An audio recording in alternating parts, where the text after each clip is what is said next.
Pakistani cricket team का एक ऐसा खिलाड़ी जिसे पहले कोई अपनी टीम में लेना भी नहीं चाहते थे और अब सब लोग उनको पाकिस्तानी क्रिकेट टीम का कैप्टन बनाना चाहते हैं।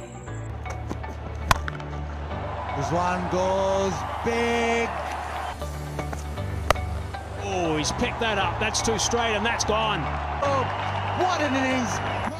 एक ऐसा खिलाड़ी जिसे ICC main cricketer of the year का अवार्ड भी हासिल है। ICC men's T20 player of the year 2021 का अवार्ड पाकिस्तान के मोहम्मद रिजवान के नाम। आज की इस इंटरेस्टेड वीडियो में हम मोहम्मद रिजवान के बारे में बात करने वाले हैं कि कैसे मोहम्मद रिजवान पाकिस्तानी क्रिकेट टीम के कैप्टन बनने के लायक हैं। Lovely, very. To be the moment. This is the moment, and all the Pakistan. Mohammad Rizwan ने 2008 से लेकर 2015 तक डोमेस्टिक क्रिकेट खेली और फिर उन्हें 2015 में पाकिस्तान क्रिकेट टीम में शामिल किया गया। उन्होंने 2015 में बांग्लादेश के खिलाफ अपना ओडीआई डेब्यू किया और पहले ही मैच में 60 रन की शानदार इनिंग खेली।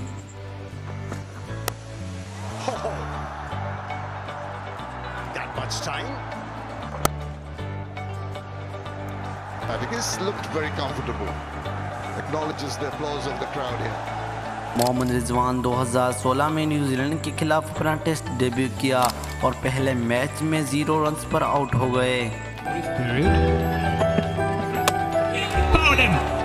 Now that might be him a little bit. Rizwan's a little bit stuck. Mohammad Rizwan ने अपना पीएसएल करियर 2016 में लाहौर कलंदर टीम की तरफ से स्टार्ट किया। 2016 और 2017 में रिजवान लाहौर की टीम का हिस्सा रहे, लेकिन इन दोनों सीजन में मोहम्मद रिजवान की परफॉर्मेंस बिल्कुल ही खराब रही।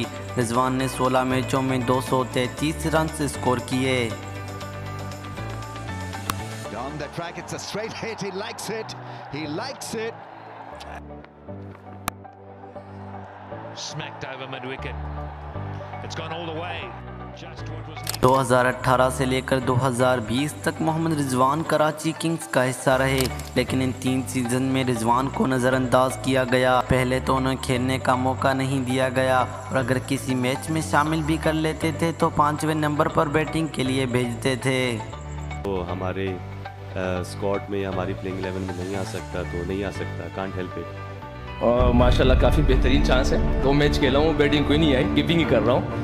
2021 के पीएसएल में मोहम्मद रिजवान को मुल्तान सुल्तान ने अपनी टीम में शामिल किया और अपनी टीम का कैप्टन भी बनाया। रिजवान को कैप्टन बनाने के बाद मुल्तान की टीम पीएसएल की सबसे बेहतरीन टीम बन गई। रिजवान ने अपनी कप्तानी में मुल्तान सुल्तान को चैंपियन भी बनाया और इसी तरह पाकिस्तान के मकबूल तरीन खिलाड़ी बन गए।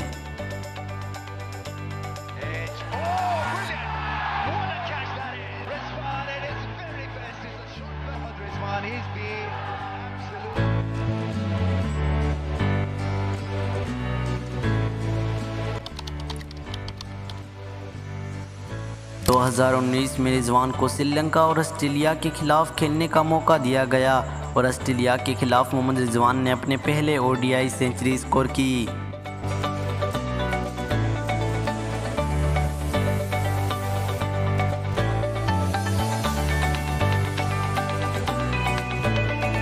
2021 में साउथ अफ्रीका के खिलाफ टेस्ट और टी20 सीरीज के लिए रिजवान को टीम में शामिल किया गया और साउथ अफ्रीका के खिलाफ रिजवान ने अपनी पहली टेस्ट और टी20 सेंचुरी स्कोर की और इसी तरह मोहम्मद रिजवान पाकिस्तान के पहले ऐसे विकेट कीपर बन गए जिसने टी20 क्रिकेट में सेंचुरी स्कोर की। Oh, that's a beautiful stroke. That really is magnificent. Swung away, sounded good, is good.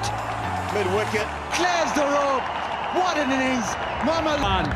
He's just got himself a test 100 and 2021 के टी20 वर्ल्ड कप में रिजवान ने अपनी बैटिंग से सबको हैरान किया और बाबर आजम के साथ टी20 क्रिकेट में सबसे ज़्यादा 203 रन की पार्टनरशिप इनिंग्स खेली। partnership. That's it. But he finishes it.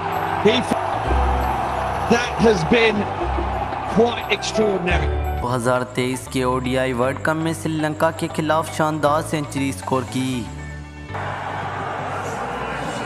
It's been a little while since Rizwan has He wins it for Pakistan. तो दोस्तों मोहम्मद रिजवान एक अच्छे बैटर होने के साथ साथ बेहतरीन कैप्टन भी है और उन्होंने मुल्तान सुल्तान को चैंपियन बनाकर अपनी बेहतरीन कैप्टनसी से सब लोगों को इम्प्रेस किया। इसी के साथ सब लोग बाबर आजम के बाद मोहम्मद रिजवान को पाकिस्तानी क्रिकेट टीम का कैप्टन देखना चाहते हैं। क्या आप भी रिजवान को एज अ कैप्टन देखना चाहते हैं या नहीं? कमेंट सेक्शन में ज़रूर बताइएगा। मिलते हैं किसी न्यू वीडियो में, तब तक के लिए अल्लाह हाफिज़।